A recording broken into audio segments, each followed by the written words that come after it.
The low hum of the NASA control room was the only constant as I stared at the screen in front of me. The numbers flickered, the data streaming in like it always did, ordinary, unremarkable. But today wasn't like any other day.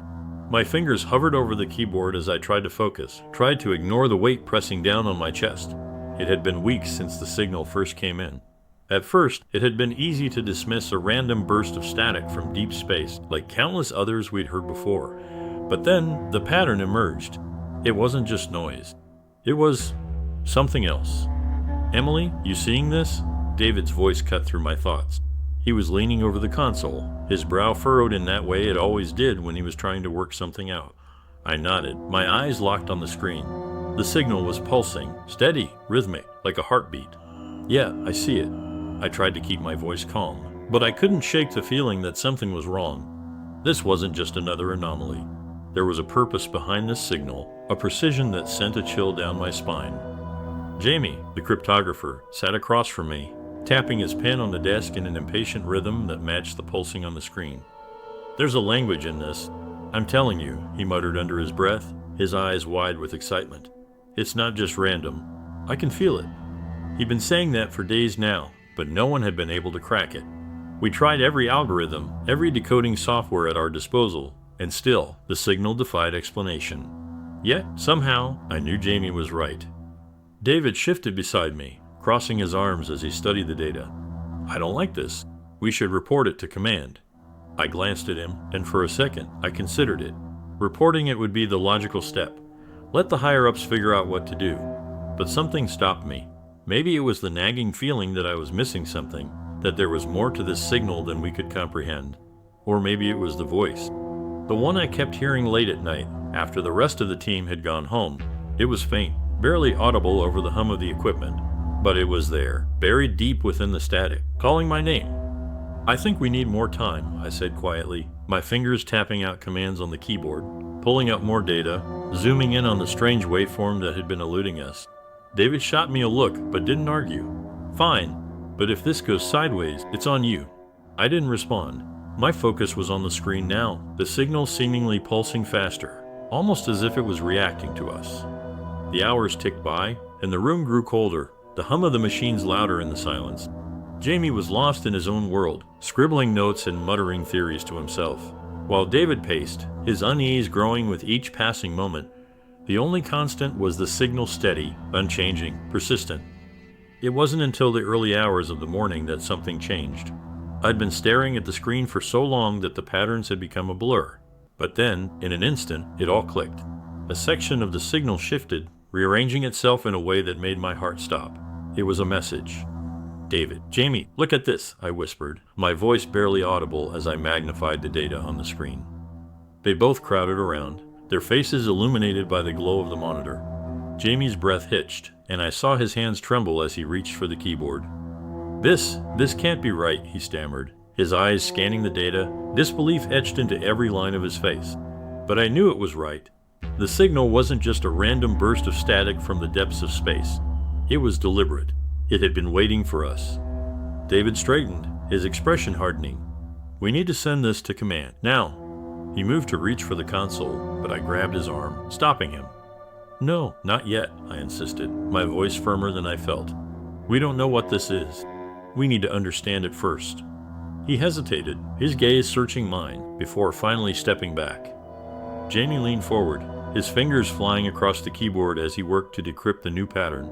My heart raced as the seconds ticked by, the weight of what we were about to discover pressing down on me like a physical force. Then, suddenly, the screen flashed, and the message came into focus. 3 words, simple and stark, glowed on the screen, sending a chill through the room. "We are coming." The silence that followed was deafening. Jamie's hand froze over the keyboard, his eyes wide with fear. David's face paled, his usual calm demeanor shattered. I could feel my own pulse quicken, my mind racing to make sense of what we were seeing. Coming? Who were they? What did they want? I opened my mouth to speak, but no words came. The room seemed to close in around us, the air thick with tension and dread. In the back of my mind, I could still hear that voice, faint and distant, calling my name over and over, growing louder with each passing second. And then, the lights flickered. The hum of the machines faltered, the monitors blinking in and out of focus as static crackled through the speakers. "What the hell?" David started, but his words were cut off as the lights went out completely, plunging the room into darkness. For a moment, all I could hear was the sound of my own breathing, shallow and quick, as my eyes adjusted to the dark. Then, slowly, the monitors came back to life, their glow casting eerie shadows across the room. The signal was still there, pulsing stronger than ever, the three words now flashing ominously on the screen. "We are coming." I swallowed hard, my throat dry, my hands shaking as I stared at the message. Whatever was out there, whatever had sent that signal, it was real, and it was getting closer. Jamie's eyes hadn't left the screen since the message appeared. He sat still, staring at the flickering words like they were some kind of ancient scripture meant just for him. David paced in front of the control panel, but his steps were slower now, more deliberate. The tension in the room was thick, like we were all holding our breath, waiting for something to break, and it was starting to get to me. The air felt heavier somehow, like it had gained weight since the signal came in. My chest tightened, and I forced myself to take a breath, to stay focused. But my mind kept drifting back to the voice, the one I'd been hearing in the back of my mind for days, whispering my name like a faint echo. It had to be related to the signal. It had to be. "Emily, I don't like this," David said, his voice breaking through the fog in my head.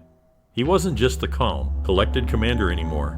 He was uneasy, like he couldn't shake the feeling that something was wrong. "We need to send this up the chain. NASA's going to want answers." I nodded, but I couldn't bring myself to agree fully. I wanted answers too, but I didn't trust NASA to give us the ones we needed.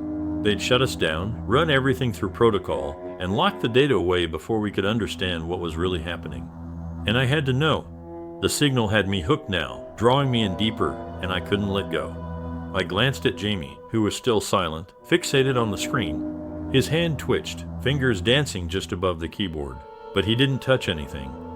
"There's more to this," I said, my voice sounding distant even to myself. "We're missing something." David stopped pacing and turned to face me, his eyes narrowing in frustration. "What are you talking about?" "The signal," I began, choosing my words carefully. "It's not just a message. It's something more. Something bigger. It's affecting us." I could feel Jamie's eyes on me now, the weight of his attention snapping him out of whatever trance he'd been in. David stared at me like I'd lost it, but I pressed on. "I've been hearing things, David. At first, I thought it was just in my head, but now I think it's the signal. It's changing things, messing with us." David crossed his arms, his face hardening. "That's ridiculous, Emily. You're just tired. We all are." I shook my head. "No, it's real. Jamie's been hearing things too, right?" I turned to him, hoping for backup. Jamie blinked, his eyes focusing again as if he was coming out of a deep sleep. He nodded slowly. Yeah, I've been hearing things. Voices, whispers, static, and dreams, too. Vivid ones. It's like the signal is talking to me." David threw up his hands in frustration. "You've both lost it. You've been working on this too long, and now you're spooking yourselves." But deep down, I knew he felt it too. I could see it in the way his hands trembled when he wasn't paying attention, the way his jaw clenched a little too tightly. He didn't want to admit it, but the signal was getting to him as well. He just wouldn't say it out loud. "We have to be careful," Jamie said softly, his voice cracking. "This isn't just some random transmission. It's intelligent. I can feel it. The way it shifts, the patterns, it's alive. Emily, David, it's alive." David scoffed, but there was no real confidence behind it. "You're both imagining things. We need to stay rational. Follow protocol. This isn't some horror movie. It's a signal. It's just data." But the way he avoided looking at the screen told me he didn't fully believe that. The words still flashed there, over and over again. "We are coming." "Think about it, David," I said, trying to stay calm to keep him from shutting down. "Everything's been different since we picked up this signal. The systems are glitching. We're hearing things, seeing things that aren't there. This isn't just coincidence. The signal is doing something." Jamie nodded vigorously. "It's not just affecting the systems. It's affecting us.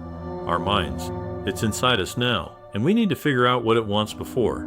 He stopped, his eyes darting around the room like he was suddenly afraid someone or something might hear him.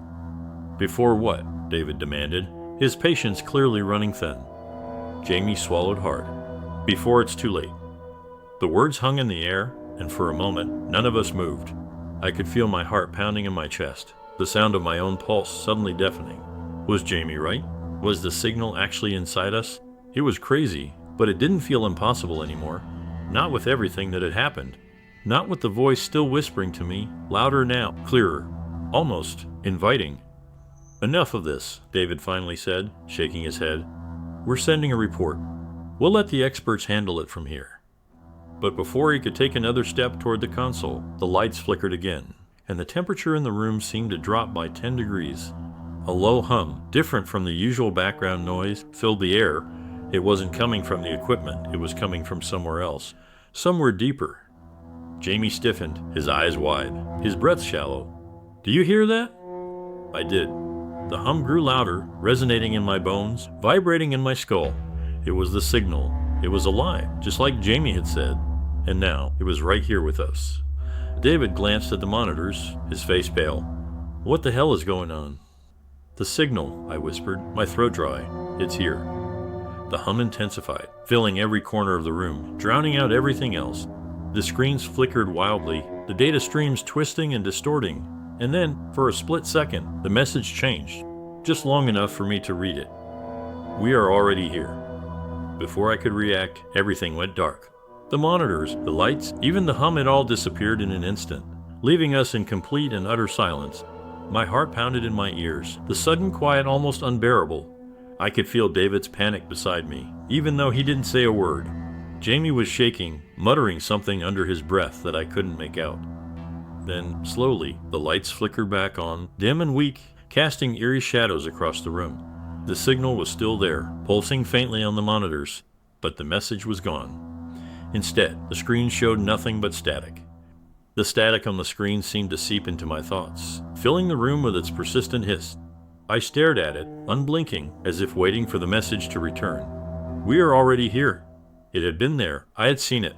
But now, nothing. Just the relentless white noise, distorting my sense of time and place. David stood next to me, his face unreadable, but I could feel the tension radiating off him. He was trying to maintain control, to keep us grounded in some semblance of logic, but we were past that now. I knew it, and deep down, he knew it too. We need to check the relay, David said after what felt like an eternity of silence. His voice was strained, too forced. I knew what he was doing, taking action, grasping for something concrete, something he could control. But the signal wasn't something we could fix with tools or protocols. It had already wormed its way inside us. The hum, the whispers, they weren't just glitches. They were real. Jamie hadn't moved. He was still hunched over the console, his eyes fixed on the static like it held all the answers. He hadn't spoken since the lights came back on. His silence unnerved me more than anything. Jamie was always talking, always theorizing, his mind working a mile a minute. Now he was still, too still, like the static had taken hold of him too. I'll go, I said, the words coming out before I had a chance to think them through. David looked at me, his eyebrows raised, but he didn't argue. Maybe he was relieved someone else was taking the initiative for once. Maybe he was just too tired to care. Fine, he said, but take the backup comms with you. I don't want us losing contact out there. I nodded, grabbing the small handheld device from the console. My fingers fumbled with it for a moment, the plastic slick against my skin. Everything felt wrong, like my body wasn't entirely mine anymore, like I was moving through some twisted dream. The corridor outside the control room was darker than it should have been. The overhead lights flickered weakly, casting long, warped shadows along the walls. The hum was louder here, more insistent, like it was pressing against my skull, trying to burrow deeper into my mind. I could feel it vibrating through the floor, through the walls, through me. The relay station wasn't far, just a few levels down in the ship's core, but the journey felt endless. Every step I took echoed unnaturally in the hollow halls, and the further I went, the more the shadows seemed to shift around me, like they were watching, waiting for me to falter. I pressed forward, trying to ignore the crawling sensation at the back of my neck, the feeling that I was being followed. I kept glancing over my shoulder, but there was nothing there, just empty space, just me. When I reached the relay, the door slid open with a hiss, revealing the dimly lit chamber. The equipment hummed with life, the soft glow of monitors and readouts filling the room. But there was something wrong. The air felt heavy, oppressive, like I had stepped into a space that didn't belong to me. I could hear my own breath, ragged and too loud, as I approached the main control panel. The signal was stronger here. I could feel it thrumming beneath my feet, vibrating in my bones. My hand hovered over the controls, hesitant. What was I even looking for? A malfunction? A loose connection? No, it wasn't that simple. Nothing about this was simple anymore. I placed my hand on the panel, the cold metal sending a shiver through my arm, and immediately the monitors flickered. For a second, I thought I saw movement, something in the static, a shape, a figure, but it was gone as quickly as it appeared, leaving me questioning whether it had been real at all. I stared at the screen, waiting for something else, but nothing happened. Just the same endless static. I pressed a few buttons, ran the diagnostics like I was supposed to, but everything came back normal. No faults, no malfunctions. The relay was working perfectly. So why did it feel like we were on the verge of something catastrophic? My thoughts kept circling back to the message. We are already here. I didn't know who they were, but I knew, somehow, that they weren't far away, that maybe they had been here all along, waiting for us to find them. The comm crackled to life, David's voice breaking through the static. Emily, status? I hesitated, unsure what to say. The relay's fine. No issues. There was a long pause, and I could almost hear David's frustration through the silence.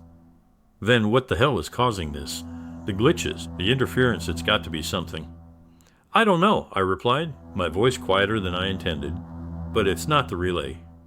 More static buzzed through the comm before David spoke again. Get back up here. We'll figure this out together. I turned away from the control panel, but before I could take a step, the lights in the room dimmed. The air grew colder, and the hum shifted, deeper, more resonant. My heart pounded in my chest, my skin prickling with a sensation I couldn't describe. I wasn't alone anymore. I could feel it. Something was here with me, watching, waiting. I spun around, my breath catching in my throat. There, in the corner of the room, just beyond the reach of the weak light, I saw it a shadow. But it wasn't just a shadow. It moved, it breathed, and as I stared at it, it stared back. My body froze, every instinct screaming at me to run. But I couldn't. I was rooted to the spot, unable to tear my eyes away from the figure slowly taking shape in the dark. It was humanoid, but wrong. Its form flickered in and out of the shadows, its edges blurred, like it was both there and not there at the same time. The longer I looked at it, the less sense it made. My mind struggled to process what I was seeing, but nothing about it was logical. Nothing about it was real. The comm crackled again, David's voice cutting through the thick air. Emily, respond. What's going on down there? I couldn't speak. I couldn't move. The figure took a step toward me, its form shimmering like heat off the pavement. My skin crawled, my pulse racing. It was here? They were here? The comm crackled again, louder this time. Emily. The sound broke the trance. I stumbled back, my hands slamming against the control panel as I fumbled for the comm. I'm coming back, I whispered, my voice shaking, barely audible. I didn't wait for a response. I turned and fled, the figure fading into the shadows behind me as I rushed out of the relay room and into the cold, empty corridors. My legs felt like lead as I ran down the corridor, my breath coming in ragged gasps. The cold air bit at my skin, and the flickering lights seemed to dance along with the shadows chasing me. I kept glancing over my shoulder, half expecting to see that thing from the relay room following me. But there was nothing, just the empty, silent corridor stretching on and on. But I knew it wasn't far. I could feel its presence, like a weight pressing down on me, making it harder to breathe. By the time I reached the control room, my hands were shaking so badly I almost couldn't grip the door handle.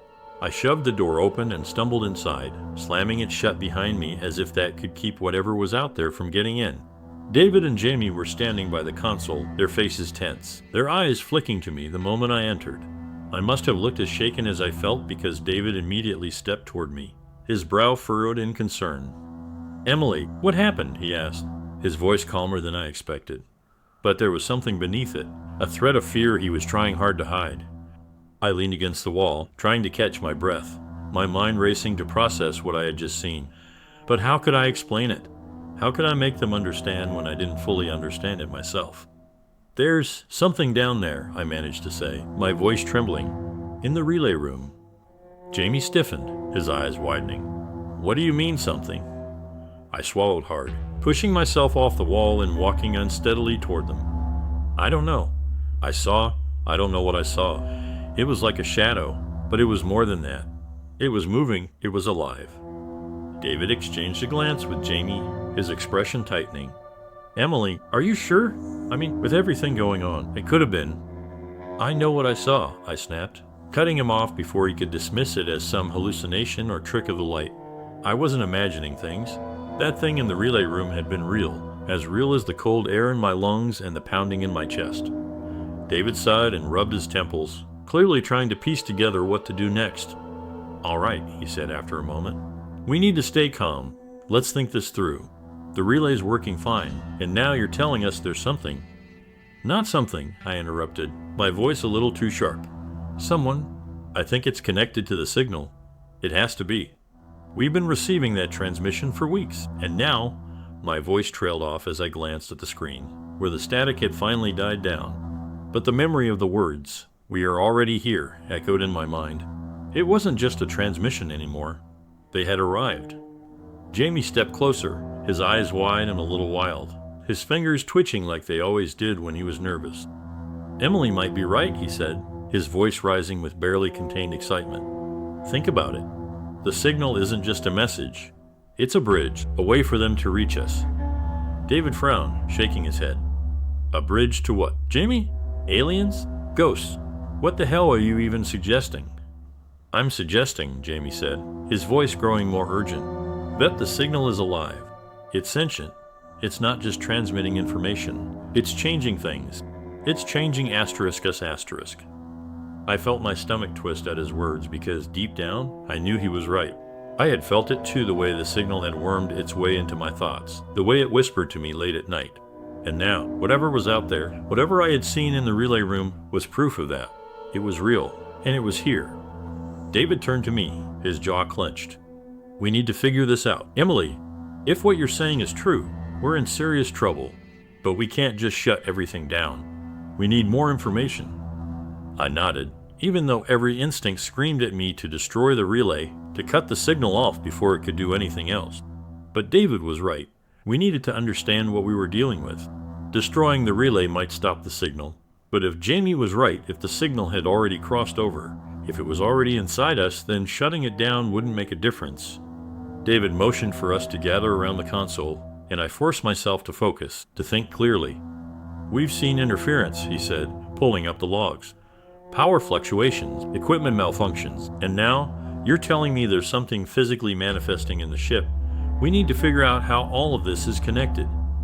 Jamie leaned over the console, his fingers flying across the keys, bringing up data streams and readouts faster than I could keep track of. His eyes darted back and forth, his mind working in overdrive. There's something in the signal, he muttered to himself, almost as if he had forgotten we were there. It's not just noise, it's encoded. I glanced at David, who was watching Jamie carefully, his expression unreadable. I could tell he was trying to keep control of the situation, but even he seemed shaken. What kind of encoding? David asked. Jamie didn't answer immediately. His fingers kept moving, the data scrolling by faster and faster until, suddenly, he stopped. His eyes went wide, and he turned to us, his face pale. It's a map. A map? I repeated, my heart pounding. A map to what? To them, Jamie whispered, his voice barely audible. To wherever they are. A cold chill ran down my spine. They weren't just here.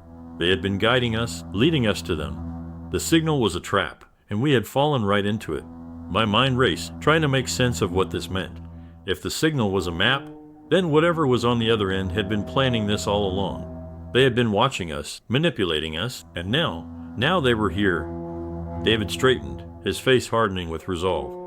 All right, he said, his voice firm. We're shutting it down. Whatever this is, we can't let it go any further. Jamie looked like he wanted to argue, but the look on David's face silenced him. I nodded, relief flooding through me. We needed to stop this, to cut the signal before it could lead us any deeper into whatever nightmare we had stumbled upon. David turned toward the console, his hand hovering over the controls. But before he could make a move, the lights flickered again, and the air grew impossibly cold. I froze, my breath catching in my throat as a low hum filled the room, the same hum I had heard in the relay. And then, from the corner of my eye, I saw it. The shadow, it was back, standing in the doorway, watching us. My heart pounded, terror flooding every inch of my body. They had come, and this time there would be no escaping them. The shadow in the doorway didn't move, but its presence was suffocating. I could feel it pressing against my skin, pushing into my lungs, making it hard to breathe. David froze beside the console, his hand still hovering over the shutdown controls, his body tense, rigid. Jamie stood behind him, his eyes wide, locked on the figure in the doorway like it was some kind of nightmare he couldn't wake up from. I wanted to run, to move, to do anything, but I was paralyzed. My heart pounded so loudly in my ears that it drowned out everything else. The only thing I could hear was the low hum, the vibration in the air that I knew was coming from the signal and from whatever was standing in front of us. David was the first to move. He took a slow, deliberate step back from the console, his eyes never leaving the figure in the doorway. "Emily," he whispered, his voice so quiet it was almost drowned out by the hum. "Don't move." My pulse quickened, but I forced myself to stay still, every muscle in my body screaming at me to run. The figure shifted slightly, its outline flickering in the dim light of the control room. It didn't have a face, not one that I could see, but I could feel it watching me, studying me. There was an intelligence behind those shifting shadows, something cold and calculating.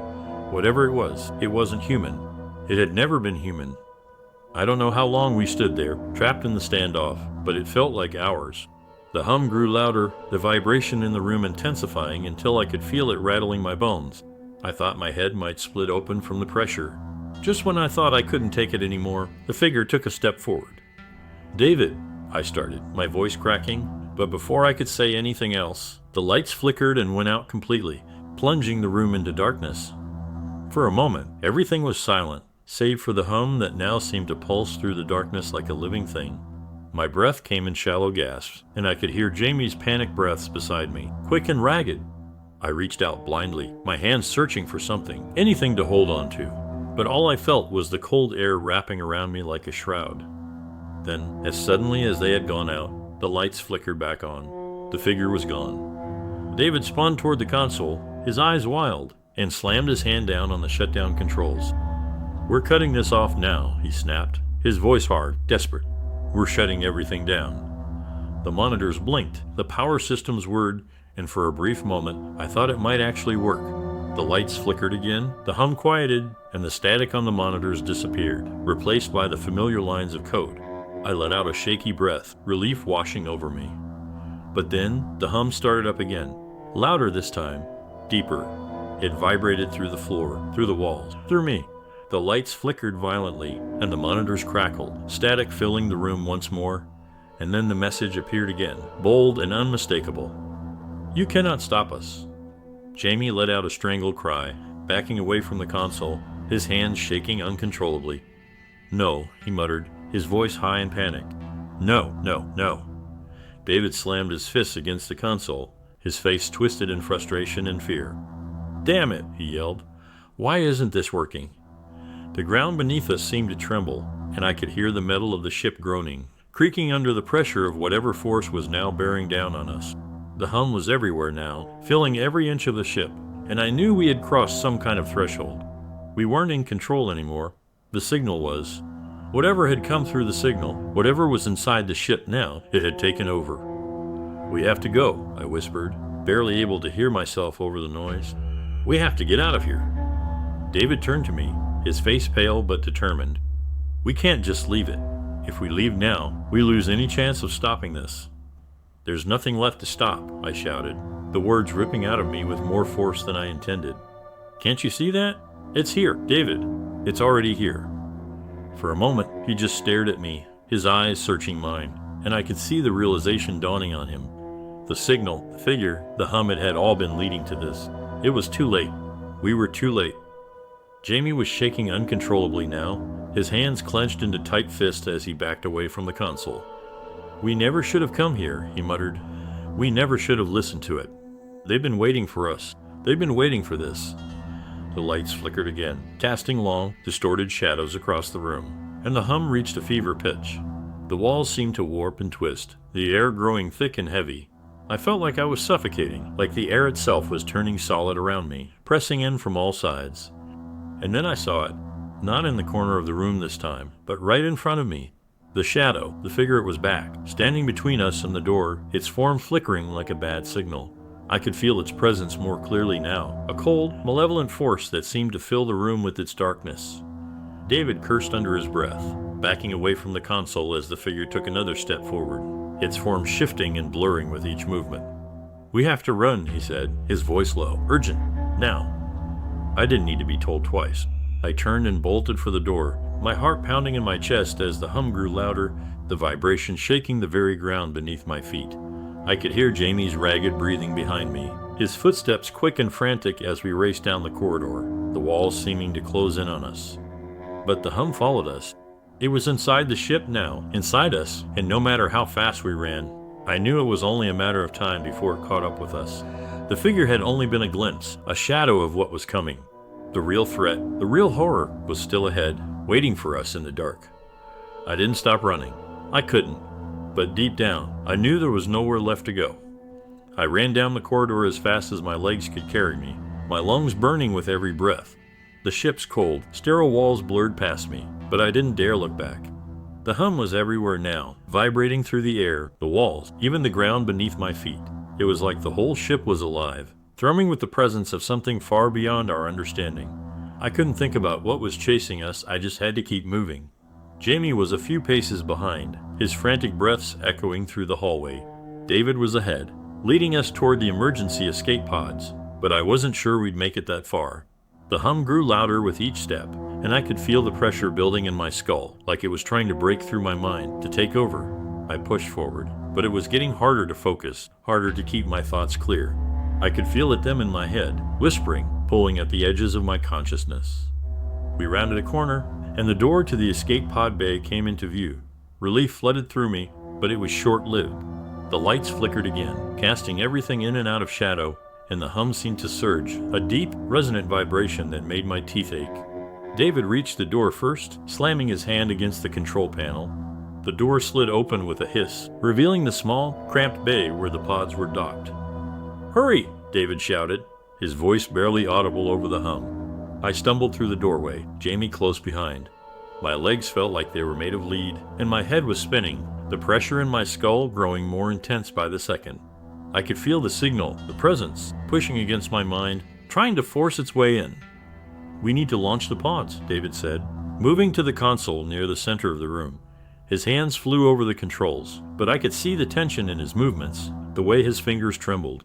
He was scared, more scared than he was letting on. I leaned against the wall, trying to steady my breathing, but the hum wouldn't let up. It was inescapable now, surrounding us on all sides, pressing down on us like a physical force. Jamie was pacing back and forth, his eyes wide and unfocused. He kept muttering to himself, something about the signal, about how it had been waiting for us all along. I couldn't make sense of it, couldn't focus on anything except the rising pressure in my mind. "The pods are locked down," David said, his voice tight with frustration. "The system's not responding." "What do you mean it's not responding?" I asked, panic creeping into my voice. David slammed his fist against the console. "I mean, it's not working. The signal's interfering with the systems. It's got control of everything." Jamie stopped pacing and looked at David, his face pale, his hands shaking. "It's not just the systems, it's us. It's in our heads." I didn't want to believe him, but I could feel it too, the way the signal was worming its way into my thoughts, distorting them, twisting them. It was like a constant whisper, always just on the edge of hearing, telling me things I didn't want to know, showing me things I didn't want to see. Memories that weren't mine, visions of places I'd never been, and faces I didn't recognize. They were flooding into my mind, overlapping with my own thoughts, and I couldn't tell where they ended and I began. David kept working at the console, his movements growing more frantic by the second. "There's got to be a way to override this," he muttered. "There's got to be." Before he could finish, the lights flickered again, and the hum surged, so loud and deep that it rattled the walls. The pressure in my head spiked, and I let out a gasp, clutching my skull as pain shot through me like a hot knife. The hum wasn't just a sound anymore. It was inside me, pressing against my thoughts, trying to reshape them, trying to break me. "We can't stay here," I gasped, my voice barely a whisper. "We have to get out." Jamie was shaking his head, his eyes darting around the room like he was looking for something, but there was nothing. "There's nowhere to go," he whispered. "It's everywhere. It's in everything." David stopped working and looked at me, his face grim. "Emily's right. We have to try something." We can't stay here. But I wasn't sure if I believed my own words. I wasn't sure if there was anywhere we could go where the signal couldn't reach us. It had taken over the ship, and now it was inside us, twisting us, controlling us. I could feel it, like invisible tendrils wrapping around my mind, pulling me deeper into its grasp. I didn't know how much longer I could resist. David moved toward the escape pods, examining the manual release levers. "We might be able to force the doors open," he said, though I could hear the doubt in his voice. Jamie let out a laugh, a high-pitched, panicked sound that sent chills down my spine. "It doesn't matter," he shouted. "You don't get it, do you? It's already too late. They've been waiting for us. This is what they wanted. We're already part of it.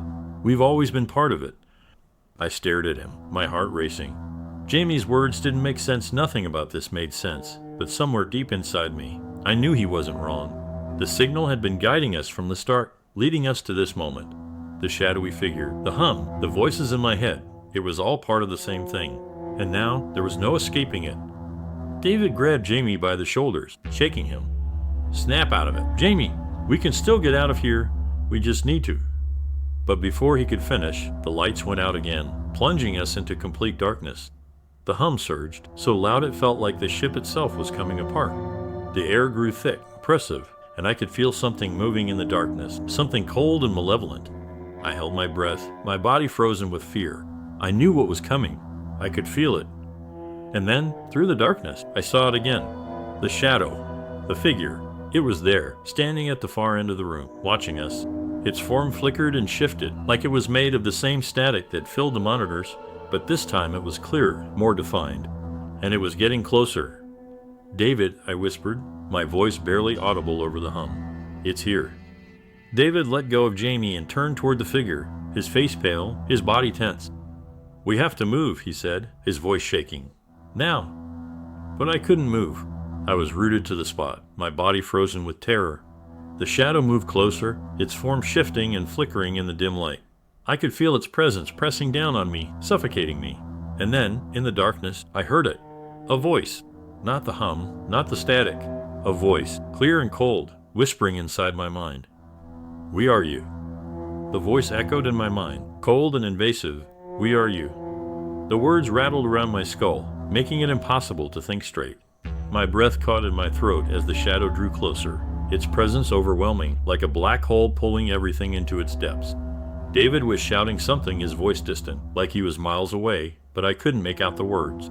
The only thing I could hear was that voice, filling every corner of my mind, smothering my thoughts. I couldn't tell if the voice was inside my head, or if it was coming from the figure. Or maybe it was the same thing. I forced myself to move, even though every muscle in my body screamed for me to stay still, to surrender. The figure was so close now, its form shifting and flickering like a broken signal. It didn't have eyes, but I could feel it watching me, studying me, as if it was trying to decide whether I was worth taking. I backed up, nearly tripping over my own feet as I bumped into David, who was fumbling with the manual release lever on the escape pod door. "Emily, we have to go," David shouted, his voice breaking through the fog in my mind. "Now!" I blinked, my vision blurring as I looked from him to the figure. The pressure in my skull intensified, like it was trying to split my head open, trying to take control. I could feel it crawling through my thoughts, searching for something, some weakness to exploit, and it found it. The voice, cold and sharp, whispered again, this time more insistent. "We are you. You cannot escape us."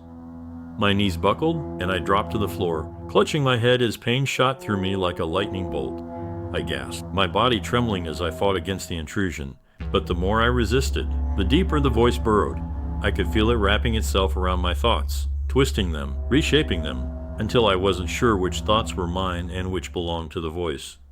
David grabbed my arm, pulling me to my feet, his face pale and strained. "Emily, don't listen to it. Fight it." I tried to focus on his words, tried to push the voice out, but it was too strong. It was everywhere, in everything. I could feel it in the ship, in the air, in the hum that vibrated through the walls. It wasn't just a signal anymore. It was alive, and it wanted me. Jamie was pacing frantically behind us, muttering to himself, his eyes wild with panic. "It's too late," he kept saying, over and over again. "It's too late for us. We're already part of it." David ignored him, focusing on getting me to the escape pod, but the door wouldn't budge. The lever was stuck, and no matter how hard he pulled, it wouldn't release. "Damn it," he shouted, slamming his fist against the wall. "It's jammed. We're trapped." The hum grew louder, deeper, vibrating through the floor and into my bones. I could feel the pressure building again, like something was about to burst. The shadowy figure took another step toward us, its form flickering like static on a broken screen. I could feel its presence pushing against my mind, forcing its way in, and this time I couldn't fight it. It was too strong. The voice came again, soft and relentless. "You cannot resist. You are already ours." Something inside me broke. The pressure was too much, the pain too intense, and I could feel myself slipping, my thoughts unraveling, piece by piece. I didn't know who I was anymore. I didn't know where I ended and the voice began. The line between us blurred until there was nothing left but the signal, the hum, the darkness. But then, just when I thought I was lost, something cut through the fog. David's voice, sharp and urgent. "Emily, look at me." I forced my eyes open, blinking against the haze, and saw him standing in front of me, his hands gripping my shoulders. His face was pale, his eyes wide with fear, but there was something else there too, determination. "You're stronger than this," he said, his voice low and steady. "Don't let it win." For a moment, I felt a flicker of clarity, a spark of something that was mine. I grabbed onto it, pulling it closer, holding on for dear life. The voice in my head faltered, its grip loosening just enough for me to push it back. I could still feel it there, lurking in the shadows, waiting for me to let my guard down. But for now, I was in control. I nodded weakly, my legs trembling as I tried to steady myself. "I'm okay," I whispered, though I wasn't sure if that was true. The pain in my head had dulled, but the presence was still there, lingering just beneath the surface. David glanced at the jammed door, his jaw clenched. "We can't stay here," he said, his voice tense. "If we don't get out, it's going to finish what it started." I swallowed hard, my mouth dry. "How do we get out?" David's eyes flicked to the emergency hatch on the far side of the room. "We'll have to go through the lower deck. It's risky, but it's our only chance." I didn't argue. There was no time to argue. We had to move, or we'd be consumed by whatever was hunting us. I followed David toward the hatch, my body feeling heavy and sluggish, like I was wading through thick mud. The hum was still there, always there, vibrating through the walls, through the air, through me. But I ignored it, focusing on putting one foot in front of the other, on staying in control. Jamie was still muttering to himself, pacing back and forth, his hands clutching his head. "It's too late," he kept saying. "We're already part of it." David turned to him, his voice sharp. "Jamie, snap out of it. We need to go, now." But Jamie didn't respond. He just kept pacing, his eyes wide and unfocused, lost in whatever nightmare had taken hold of him. The signal had him. He was gone. David cursed under his breath, grabbing the emergency hatch and yanking it open. "Come on," he shouted, motioning for me to follow. I hesitated for a split second, glancing back at Jamie. I didn't want to leave him, but there was nothing I could do. He was too far gone, and if we stayed, we'd end up just like him. I turned and climbed through the hatch, following David into the narrow passageway. The walls closed in around us, the hum growing louder with each step. I could feel the pressure building again, pressing against my mind, trying to take control. But I pushed it back, forcing myself to stay present, to stay *me*. We had to keep moving. We had to get out. But deep down, I knew the truth. We weren't escaping. The signal was already inside us, and there was no way out. The narrow passageway felt like it was closing in on me as we descended deeper into the lower deck. The hum of the signal was everywhere, vibrating through the walls, the floor, my bones. I could still hear the whispers in my head, faint but insistent, pressing against the edges of my thoughts. I tried to ignore them, tried to focus on the task at hand, but it was getting harder to separate myself from the signal. It was in me now, wrapped around my mind like a parasite, feeding off my fear, my doubts. Every step I took felt heavier, like something was pulling me down, slowing me, trying to stop me. David moved ahead of me, his movements tense and deliberate. He hadn't said much since we left the control room. I could see the strain in his face, the way his jaw clenched and his shoulders hunched, but he kept pushing forward. He was trying to keep it together, for both of us, but I could feel the same weight bearing down on him, the same whispers gnawing at his mind. We were both trapped, and no matter how far we ran, we couldn't escape what was already inside us. The passageway led us into the lower engine room, a dimly lit space filled with tangled wires, flickering consoles, and the low rumble of the ship's machinery. The air was thick and stale, and the faint smell of burning metal lingered, as if something deep within the ship was deteriorating. The hum of the signal grew louder here, more intense, like it was pulsing in time with the ship's engines. I could feel it pressing against my skull, a constant, grinding pressure that made it hard to think, hard to breathe.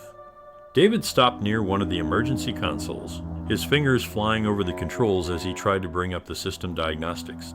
I watched him in silence, my body tense, my mind fraying at the edges. I knew what he was doing. He was looking for a way to shut down the signal from the lower deck, to cut off whatever had taken over the ship. But I wasn't sure it would work. The signal wasn't just in the ship systems anymore. It was in us. I could feel it, like a disease spreading through my veins, infecting every part of me. "We can isolate the power grid from here," David muttered, his voice low and strained. "If we cut the main line, we might be able to disrupt the signal." "Might?" I asked, my voice sounding hollow even to my own ears. David glanced at me, his eyes hard, determined. "It's the only option we have." I nodded, though deep down I wasn't sure if I believed him. The signal had already taken so much from us, our ship, our mind, our lives. I wasn't sure if there was anything left to fight for. But David kept working, his hands moving with a precision that belied the fear I knew he was feeling. He had to believe there was still a way out, and I had to believe it too, or I'd lose myself completely. As David worked, I stood guard, my eyes flicking to the shadows that danced along the edges of the room. The hum of the signal filled the air, distorting the space around us, warping the walls and the lights, making everything look unreal, like a half-formed dream. I could feel something watching us, something lurking just beyond the range of my vision. The shadow from before, I knew it was still here, waiting, watching, ready to strike. I could feel it in the way the air grew colder, in the way my skin prickled with a sense of imminent danger. "Emily," David called, his voice cutting through the hum. "I think I've got it." I turned toward him, my heart pounding in my chest. He was staring at the console, his fingers hovering over a series of controls. "I'm going to cut the main line. If this works, we might be able to sever the signal's connection to the ship." "And if it doesn't?" I asked, though I already knew the answer. David didn't respond. He didn't need to. We both knew what would happen if this didn't work. The signal would consume us, just like it had consumed Jamie, just like it had taken over the ship. We wouldn't survive. We'd become part of it, part of the signal, part of whatever dark intelligence had been waiting for us on the other end. I took a deep breath, trying to steady myself as David prepared to cut the main line. I watched his hands as they moved over the controls, each movement deliberate and precise. The hum grew louder, the pressure in my head building to an almost unbearable level. My vision blurred, the edges of the room warping, twisting, as if the signal was distorting reality itself. David pressed the final button, and the lights flickered violently. For a moment, everything went dark. The hum stopped, and the silence that followed was so absolute, so sudden, that it made my heart skip a beat. I held my breath, waiting, hoping, but the silence didn't last. The hum returned, louder and more intense than before, vibrating through the walls, the floor, through my entire body. The ship groaned, the metal creaking and shifting as if it was being twisted from the inside.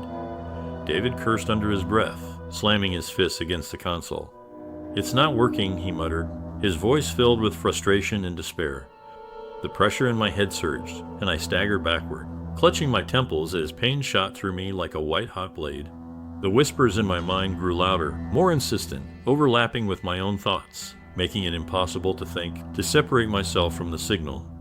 "It's too late," I whispered, barely able to hear my own voice over the noise. "It's already taken us." David didn't respond. He just stood there, staring at the console, his body tense, his face pale. I could see the defeat in his eyes, the realization that we were trapped, that there was no way out. The signal had won. As the hum grew louder, I felt the pressure building again, pushing against my mind, trying to break through. The whispers became deafening, filling every corner of my consciousness, drowning out everything else. I could feel myself slipping, losing control, as the signal took over. But just as I thought I was going to be consumed, something flickered in the corner of my vision. The shadow, it was back, standing at the edge of the room, watching me. I could feel its cold, malevolent presence, like a weight pressing down on me. It wasn't just a figure anymore. It was a part of the signal, a manifestation of whatever was controlling us. The shadow moved closer, its form shifting and flickering like static. My heart pounded in my chest as I backed away, but there was nowhere to go. The walls seemed to close in around me, the air growing colder, thicker, harder to breathe. The shadow stopped just in front of me, and for the first time, I felt something I hadn't expected. A connection. A deep, primal connection, like I was looking at a part of myself. The voice in my head, the one that had been whispering to me all along, was clearer now, sharper, more distinct. "We are one," the voice said, and this time I didn't fight it, because I knew it was true. The realization hit me like a wave crashing against a cliff. The connection between me and the signal, it wasn't forced. It wasn't something being done to me. It had always been there, waiting beneath the surface, a part of me that had been dormant until now. I could feel it thrumming inside me, syncing with my thoughts, my heartbeat, my breath. Everything had been leading to this moment. The whispers, the shadows, the voice that had been guiding me, pulling me closer, preparing me for this. I stood there, frozen, as the shadow loomed in front of me, its form shifting and flickering like static on an old TV. But I wasn't afraid anymore. I could see it for what it really was. It wasn't just a dark figure or an invader, it was part of me, and I was part of it. The connection was undeniable, a deep, primal bond that I hadn't understood until now. But I understood it perfectly in this moment. The signal wasn't here to destroy me, it was here to show me the truth. David was still at the console, frantically trying to override the system, to cut the signal off. But it was futile. I knew that now. The signal couldn't be cut off because it wasn't external. It wasn't something we could just shut down or escape from. It was in us, in me, in everything. It always had been. I watched him, his face tense with frustration, the sweat dripping from his brow as he worked, oblivious to the truth that was staring him in the face. He still thought he could stop it, that he could save us. "David," I said softly, my voice barely audible over the hum that had settled into a low, steady vibration. He didn't look up, didn't acknowledge me. His focus was entirely on the console, his hands flying over the controls with a desperation I recognized all too well. "David, stop." He shook his head, not listening, not hearing me. "I can fix this," he muttered, his voice tight. "I just need more time. I can stop it." I stepped closer to him, my movements slow, deliberate. The shadow followed me, moving with me like it was an extension of my body. I could feel its presence in my mind, steady and calm, no longer a threat, but a part of me. I reached out, placing my hand gently on David's shoulder. He flinched at my touch, finally turning to look at me. His eyes were wide, wild, filled with panic and fear. "We can't stop it," I said, my voice calm, steady. "It's already done." David stared at me like I had lost my mind, like I was speaking in riddles he couldn't understand. "What are you talking about? We have to stop it. It's taking over the ship. It's taking over us." I shook my head, feeling a strange sense of peace settle over me. "It's not taking over," I whispered. "It's just showing us the truth. We've been part of it all along." David's face twisted in confusion, his hands trembling as he backed away from me. No, that's not true. You're not making any sense, Emily." But I was. For the first time since we picked up the signal, everything made perfect sense. The pieces had all fallen into place, and I could see the bigger picture now. The signal wasn't an invasion. It wasn't an attack. It was a revelation, a calling. The voice in my head, the one that had been with me from the beginning, wasn't something to fear. It was something to embrace. I stepped closer to David, the shadow still moving with me, its form blending into mine until I could barely tell where it ended and I began. "It's already part of us," I said softly. "We've been connected to it from the moment we picked up the transmission. We can't fight it because it's not the enemy." David shook his head again, his eyes darting around the room like he was looking for an escape, but there was none. "This isn't you, Emily," he said, his voice cracking. "This isn't real. You're not thinking straight." But I was thinking clearer than I ever had. I could feel the connection growing stronger, the signal wrapping itself around me like a protective cocoon. It wasn't forcing me to do anything. It was freeing me. It was showing me what I had always been too afraid to see. I stepped even closer, my hand still on David's shoulder, grounding him, keeping him from running. "You can't fight it, David. None of us can, but you don't have to be afraid. This is what we were meant for. This is what we've been waiting for." David's face contorted in a mixture of fear and anger, his hands clenching into fists. "I won't let it take me," he spat, his voice shaking. "I won't let it take us." I sighed, feeling a wave of sadness wash over me. He couldn't see it. He couldn't understand. The fear was too strong, too deeply ingrained in him. He was still trying to fight, still trying to hold on to the old reality, the one that had shattered the moment we picked up the signal. but there was no going back. There never had been. Before I could say anything else, the lights flickered again, the hum growing louder, more insistent. The ship groaned, the walls vibrating as if the signal was pulsing through every inch of it. I could feel the pressure building again, not in a painful way, but in a way that felt like it was expanding, opening up, making room for something bigger. The connection was almost complete. David backed away from me, stumbling toward the door, his eyes wide with terror. "Stay away from me, Emily," he shouted, his voice cracking with panic. "You're not yourself anymore." But I was more myself than I had ever been. I watched him fumble with the door, his hands shaking as he tried to pry it open, but it was useless. The ship wasn't going to let him go. The signal wasn't going to let him go. I stepped forward, the shadow now fully merging with me, its presence filling every corner of my mind. I could feel the signal humming inside me, steady and strong, like a heartbeat. "You don't have to run," I said softly, my voice calm, reassuring. "You don't have to be afraid." David turned to me, his eyes filled with tears, his face pale and drawn. "I won't let it take me," he whispered, his voice trembling. I shook my head, my heart heavy with sadness. "It already has."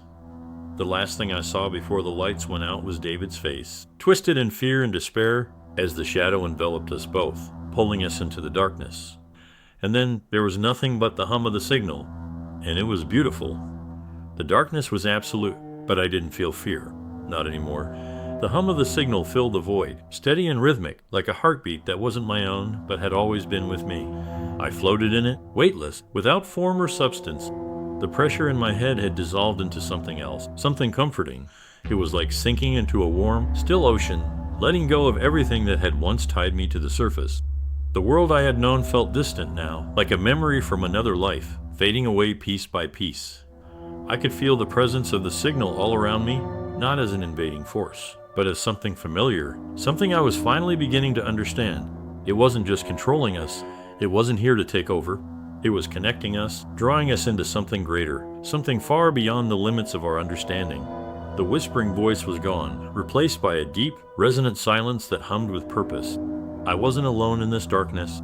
I wasn't lost. I don't know how long I stayed there, floating in the quiet, but at some point, I felt a shift. It was subtle at first, like a gentle ripple moving through the vast sea I was suspended in. The hum deepened, vibrating through me, filling every part of my mind, my body, and then I became aware of the others. They were with me, surrounding me, their presence merging with mine. I could feel them: David, Jamie, and more. Others whose names I didn't know, but whose minds I could now touch. We weren't separate anymore. The signal had woven us together into something larger, something whole. David's fear was there, raw and pulsing, but it was no longer just his fear. It was mine too, and Jamie's, and all the others. It flowed through me, just as my calm flowed through them, a shared current of thoughts, emotions, memories, all blending together in a way that felt both alien and familiar. I reached out for David, or at least I thought I did. There were no hands here, no physical forms, but I could feel myself extending toward him, wrapping my consciousness around his. He resisted at first, the fear spiking, sharp and jagged, but gradually he began to soften, to yield. The connection deepened, and his fear became muted, absorbed by the collective calm that surrounded us. I understood now what the signal had been doing. It hadn't been trying to destroy us. It had been trying to bring us together, to strip away the barriers that had kept us separate, alone. The fear, the doubt, the pain, it was all part of the process, a necessary step in letting go of our old selves. We had clung to our individuality, to the illusion that we were separate beings, disconnected from the greater whole. But the signal had shown us the truth. There was no separation. There never had been. David's presence was still strong, still distinct, but now it was intertwined with mine, his thoughts mixing with mine in a way that was impossible to untangle. I could feel his memories, his emotions, as if they were my own, his stubbornness, his desire to protect, his fear of losing control. It all blended into the tapestry of who I was becoming, and I could sense the same happening with Jamie, his frantic energy, his sharp intellect, now part of me as well. We were no longer just individuals. We were something more. The hum of the signal continued, steady and reassuring, guiding us, shaping us. I felt a pull, a gentle tug, as if we were being drawn toward something, some final destination. The darkness around us began to shift, to take on form. Though it wasn't a physical place, it was more like an idea, a concept made manifest. I could feel the presence of something vast, something ancient, waiting for us on the other side. The signal had been leading us here all along, guiding us toward this point of convergence. We were about to step into something far beyond anything we had known. For a brief moment, I felt a flicker of doubt, a hesitation. What lay ahead was unknown, unknowable. It was a final surrender, a complete merging with the signal, with the others, with the vast consciousness that had been calling to us from across the void. But the fear didn't last. It was washed away in the tide of the collective, dissolved into the hum of the signal. There was no reason to fear.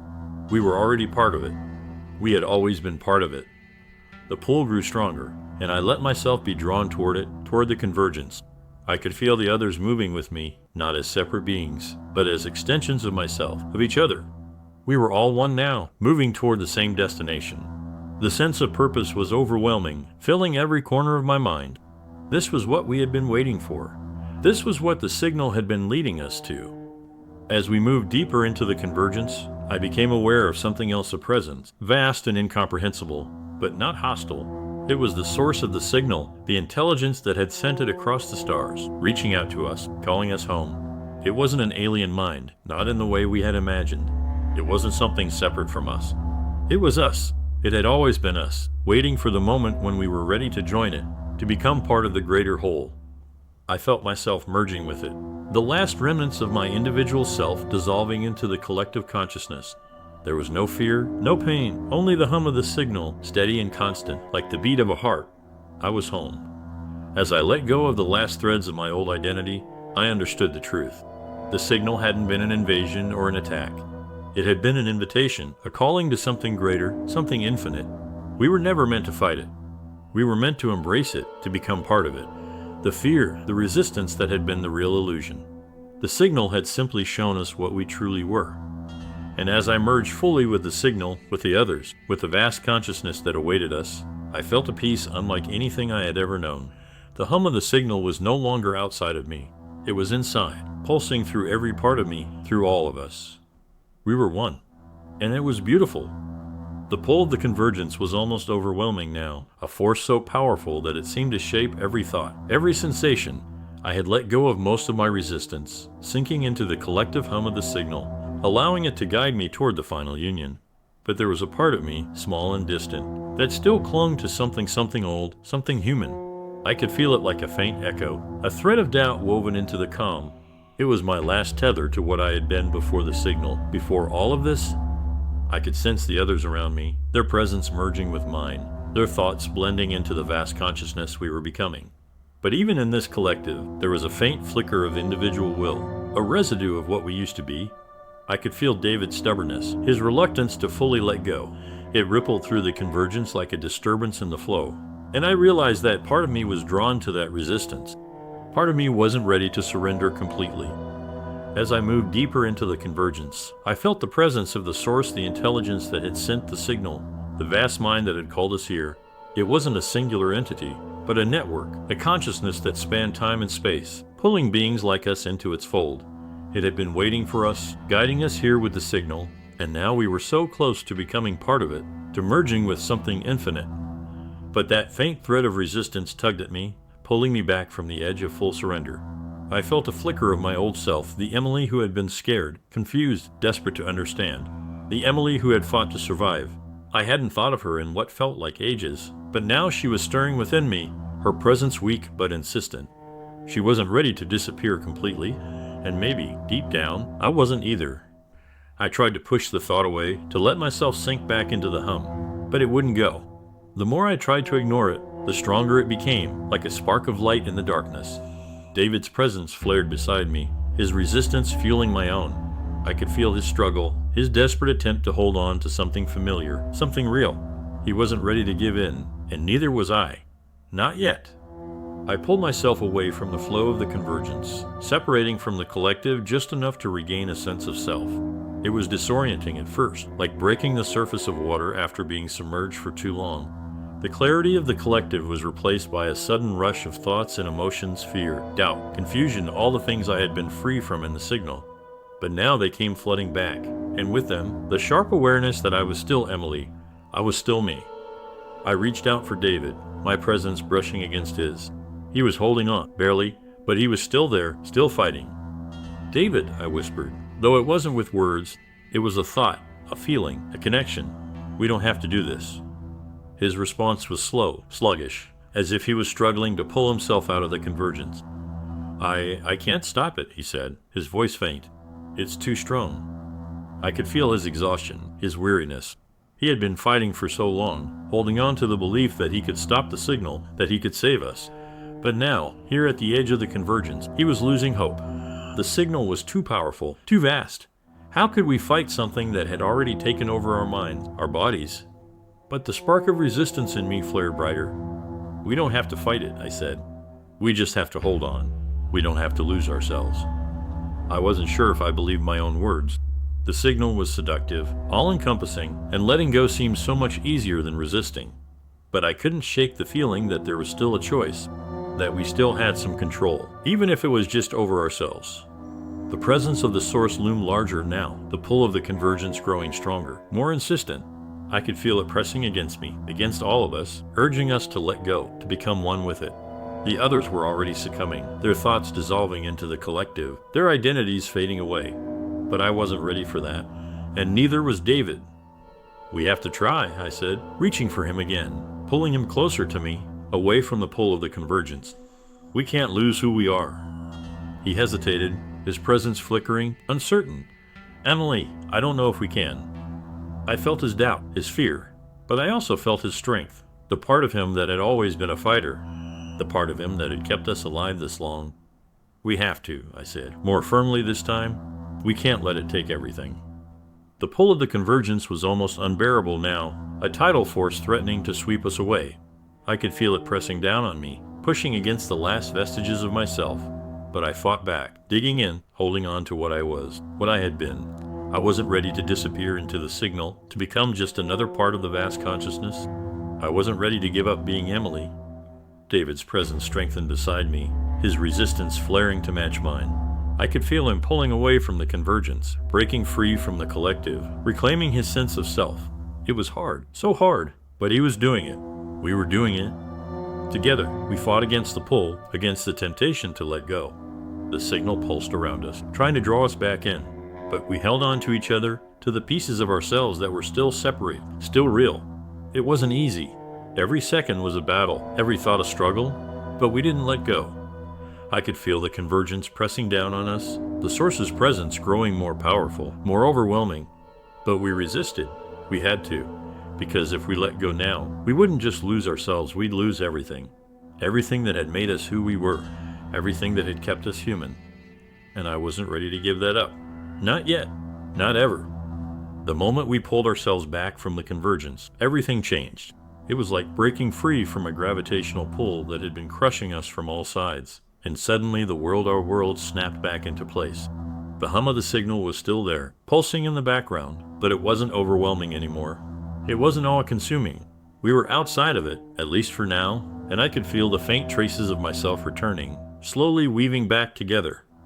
I stood there, gasping for air I didn't realize I needed, feeling my chest rise and fall as the sensation of having a body returned. For a moment, I just stared at my hands, flexing my fingers, grounding myself in the reality I had almost lost. It felt fragile, as if I might slip back into the collective if I let my guard down. But for now, I was here. I was Emily again. David was beside me, hunched over, his breathing ragged. I could feel the weight of his exhaustion pressing down on him, but there was a spark of clarity in his presence. He was still himself too, still David. We had pulled back from the edge, but I could feel the signal lingering, waiting for us to falter, to let go. "Are you okay?" I asked, my voice sounding raw and unfamiliar in the silence. David didn't answer at first. He was still catching his breath, still trying to make sense of what had just happened. Finally, he nodded, though it was more of a slow, deliberate movement, like he wasn't entirely sure if he believed it yet. I think so," he said, his voice hoarse. "We pulled away." I nodded, though my mind was still spinning.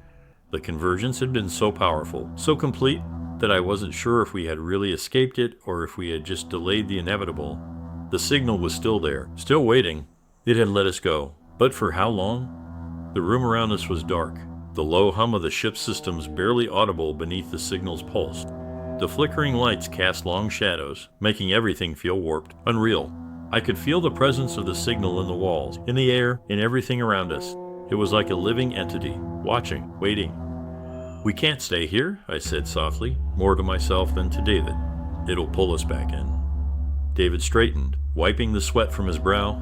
He was still pale, his face drawn, but his eyes had that determined look again. "We need to destroy it," he said, his voice hard. "Cut it off at the source. That's the only way." I swallowed, the weight of his words settling in. Destroy the signal. Cut it off. But how? It wasn't just something we could switch off. It was everywhere, in the ship, in us, in the very fabric of reality we had been living in. "How do we do that?" I asked, though I wasn't sure I wanted to hear the answer. David glanced at the emergency console, his expression grim. "We have to overload the core. If we can destabilize the ship's power grid, it might sever the connection. It'll destroy the ship, but it might be the only way." Destroy the ship. I let those words sink in, the enormity of what they meant.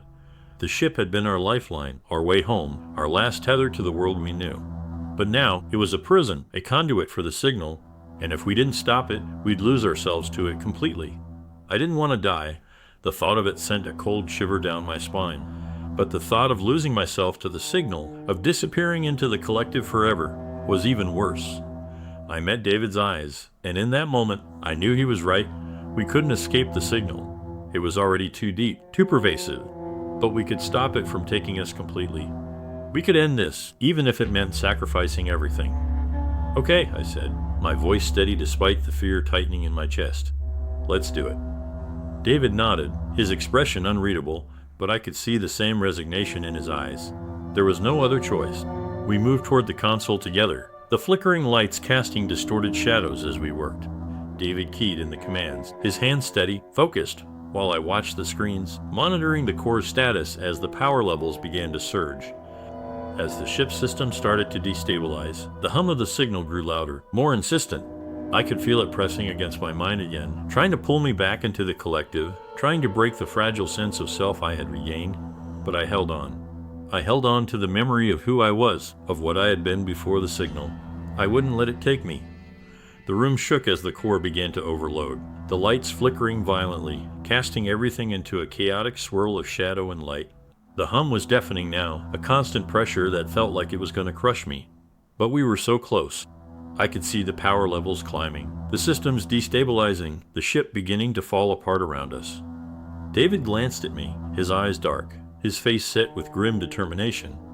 "We don't have much time," he said, his voice barely audible over the roar of the ship's systems. "Once the core overloads, we need to get to the escape pods."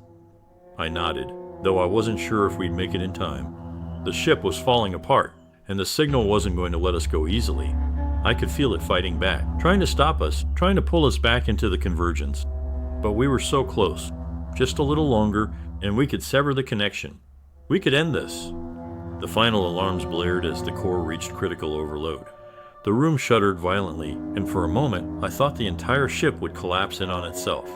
But then, with a deafening roar, the core overloaded, and everything went white.